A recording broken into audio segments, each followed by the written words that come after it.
المنفصلين ايا كان برجك اكتب في الكومنتات 3 سبعات، ويلا بينا كده نشوف امتى حبيبك هيرجع.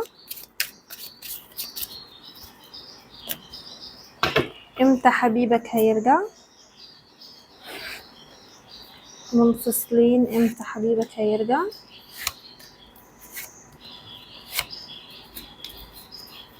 المنفصلين، انا شايفة ان في مشاكل بينك وبين حبيبك، ولكن العلاقة دي فيها طاقة حب كبير قوي.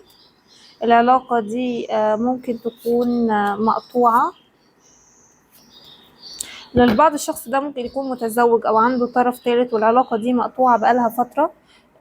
عموما لو الشخص ده يعني ما عندوش طرف ثالث او متزوج، ممكن الطرف الثالث هنا تكون طاقة الام، للناس اللي هي ما عندهاش طرف ثالث.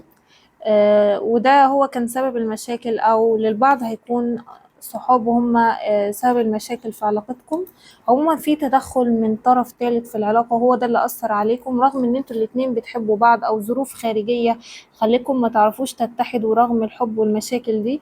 انا شايفة ان العلاقة مقطوعة بقالها فترة طويلة، وحبيبك كان بطيء جدا في ان هو يتحرك او ياخد خطوة رجوع، وده اللي خلاك انت تستشفي. انت كان عندك في الماضي طاقة غضب، بس في الوقت الحالي شايفاك تشافيت تماما، وهديت من الشخص ده ومن أفعاله، وطاقة الضغط أو المشاكل اللي الشخص ده سببها لك انت يعني خلاص يعتبر قربت تنساها.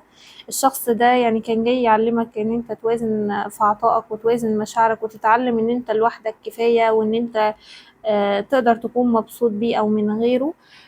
شايفة ان في طاقة رجوع بينك وبين الشخص ده خلال 3 أيام من وقت سماعك للقراءة، ده لنسبة 30% منكم. أما نسبة ال70% فالشخص ده هيرجع خلال 3 شهور من وقت سماعك القراءة. ما تنسوش تكتبوا في الكومنتات 3 سبعات.